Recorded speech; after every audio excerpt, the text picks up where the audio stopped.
Oh, it's been a rough day. It really has, a rough night, and I need to get a few things off my chest. Welcome to some further match reaction on Forest 0, Everton 1.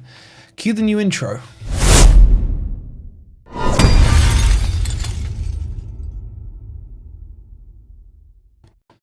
Good morning, good evening, or good night. Hope you guys are doing well, and welcome to, I don't know what this is going to be. I've kind of literally just pressed live or record just to talk to you guys, and I really want to gauge a feel of how you guys are currently feeling. I'm seeing some head losses, I'm seeing some calm heads, I'm seeing people somewhere in the middle, people telling me Forest are going to bottle the Champions League, Forest are going to bottle Europe completely.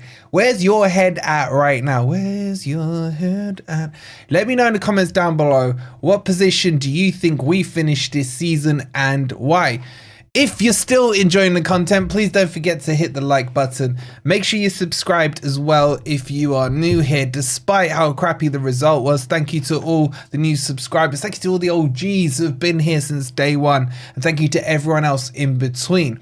And don't forget, we've got a giveaway here from Football Prizes where you can get to go to Wembley for Forest versus Man City. 2 hospitality tickets, and there's a handful of tickets on this one. So your chance of winning is really high. So scan the QR code or click on the link that's pinned in the comments. All right, let's jump into this. Look, the first talking point has to be Murillo. Now, Murillo is one of our best players. There's no two ways about it. There's no doubt about it. I will defend him, and I have been defending him over and never a foul and elsewhere. He's still one of our best players. The thing is, he has saved us many points as well this season. Let's not forget his clearance off the line against Manchester United. That was a 2-point gain because of his positioning. Let's not forget some of his other heroic defending throughout the season. And let's not forget about his partnership with Milenkovic in general. I think has been one of the best pairings in the Premier League.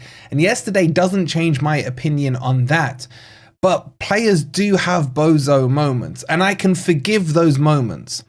What I am less likely to forgive is when you see it happen 2 or 3 times in the same game and they don't learn from the mistakes. And that's what I feel Murillo did yesterday. I feel like there was a couple of times where he just took too long on the ball. The 2 times before it when he did it, he got away with it. In that last minute, he did not. He will learn from this mistake. There's no two ways about it. He's got to learn. You've got to concentrate. Not from minute 0 to 90, but from minute 0 to 90 plus, whatever it's going to be.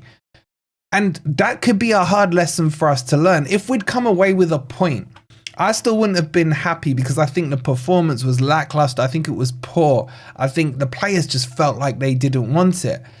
But a point, you can at least stomach it and think, okay, that kind of still keeps a little bit of a buffer. It'd be 3 points to Man City instead of 2, and so on and so forth. You guys know all the permutations that follow it. But it was a bozo moment. There's no two ways about it. But if it was in isolation, if that was his only mistake of the game, I can forgive it. But I hope to God it doesn't cost us, because it will underline, or undermine, should I say, what's been an absolutely fantastic season for him in general. So look, that's done. There's no point in dwelling on it. In fact, we will dwell on it later, Grumpy Old Red, so I contradict myself. Tune in tonight, probably I think 8 o'clock, so make sure you're tuned in. They're all hot under the collar from the ones I've spoken to. I'm hoping Ez is calm. We'll see. We'll see later on. But the next one we need to talk about is Nuno. Look, there's certain things that I keep getting told, right, from opposition fans, be it if I'm on another channel or this channel or whatever, when I'm talking to them, and they keep saying to me, yo, this low block is not sustainable.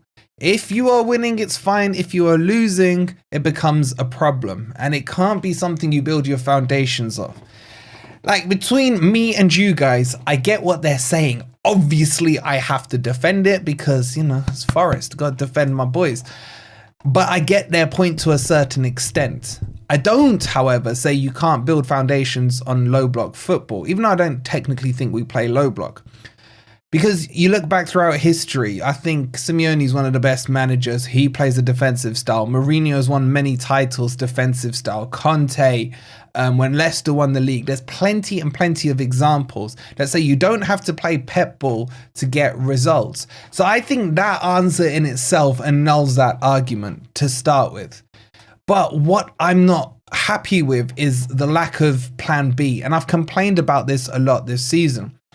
I don't feel Nuno did enough in that match yesterday to change the direction of the flow of the game. I was watching Talking Reds last night, and Richard put on a momentum chart, and Forest momentum throughout the game was poor. It almost felt to me like Everton were the ones chasing Champions League with something to play for, and Forest were on the beach, like, you know, sitting where Everton are, not getting relegated, not getting Europe. And that for me was a definite alarm bell that went off. What I wanted to see from Nuno is, how can I influence this game to change the shape of the team, to change the momentum of the team? Maybe he should have switched it to a back three. I personally would have started with a 4-3-2-1. But I just felt his subs yesterday were one lacking. He only used 2 subs. Why didn't he use Sosa? Sosa could have, I'm not saying would have, but could have changed the direction of that game. He could have brought on a Sangare or a Yates earlier and again changed the tactics. If he'd gone for a middle 3 instead of a 2, I felt we were being overrun, and we've been overrun in this midfield so many times. And I still stand on this, and I've been consistent even when we've won games. I've said this midfield is not strong enough. We have too many of them who go through purple patches, be it Dominguez, be it Yates, be it Danilo, whoever is in that quote unquote 6 position isn't consistent enough throughout the course of the season. Hence why that position is the one that always gets chopped and changed. And if I look at Anderson looks so tired to me right now. I think he's been tired for about 2 or 3 weeks. Ever since the international break, I don't think he's recovered. And he's playing too many minutes. So why hasn't Nuno said, right, Anderson, you take a break on this game. Let me go Sangare, Danilo and Yates or Dominguez or whatever it is, just so there's a little freshening up. That should have happened in the Villa match. We ended up losing that match. He could have done it there. I think the changes should have happened as well in this Everton match. And I just hope we don't live to regret this. I really do. This midfield needs addressing in the summer. Chris Wood didn't get a sniff yesterday. I'll give him a pass for what he's done this season, but he didn't look sharp. He didn't look part of the game. He didn't look like he was in contention at all. And again, something else, I'll go back to Nuno, is why didn't he change up the tactics with Matt Sells, punting the ball long? All that was happening when that ball was getting punted long is that Branthwaite or Tarkowski or even O'Brien were winning every single aerial duel. And if you lose those aerial duels, you have to win the second ball. And we were not competing for those second balls either. We literally were guessing nothing. Honestly, Everton could have beaten us by more. I don't think they created enough to warrant a 3-2-4 goal line scoreline. But they definitely did enough to win that game. And I think most Evertonians would say they were quite pleased with their performance. But what does this mean going forward? Forest need to sort this out at Spurs, and they need to sort it out quickly. We can't just collapse because Ola Ainar's not fit. That's not acceptable enough. Moreno's not good enough. I would put Nico Williams back at left back, and I'd bring Eric De Silva on at right back. I don't want to see Moreno in the team again. Am I being reactionary to it? Maybe. I don't know, but something has to change. And that midfield needs strengthening. It really does. But we have to sort it out against Spurs. And let me remind you, we haven't taken a point, if I'm not wrong, since we've been back in the Premier League at White Hart Lane or the Tottenham Stadium or the Beyonce concert hall, whatever it's called these days. So things need to change at Spurs, and they have to change there. Forest have to get a win in this next game or two. We can't lose. We've got to take at least 4 points from Spurs and Brentford. And if we do that, it releases the pressure valve that's now starting to build up. We haven't gone more than 2 games back to back with L's in the league so far this season. And I definitely don't want to see it start happening now. So Nuno, sort it out for Spurs. You got to spice up this midfield, and we've got to play more aggressive. Look, against Spurs, you could say that this low block system will work. They'll come onto the ball. But I think as well, and again, I'm being consistent in what I said. I feel we're missing that explosiveness of those counter attacks. You go back to the Liverpool goal, bang, ball out to Elanga, crossfield to Hudson-Odoi, cuts in, back of the net in seconds from front to back. The only time I've seen that recently was Elanga's individual goal against Manchester United. Where's that explosiveness gone? Are the players tired? Is that a sign of tiredness? And is that a sign of the squad isn't deep enough? And again, I hate to repeat myself, but not strengthening in January was a big mistake for us. We're short fullbacks now. We're short up front. We're short in midfield. We should have strengthened in January. Apparently the money was there for Nuno. He thought he had enough in the squad. He's now got to live or die by his decision on that sword. And look, people will say to me, start of the season, would you have taken being 2 points clear of Man City in third place, gunning for the Champions League, an 87% chance or whatever it is to get it? Of course I'd take it. Who wouldn't take it? But I'm saying now you've got to deal the hand you've been dealt. And right now the hand we've been dealt is strong.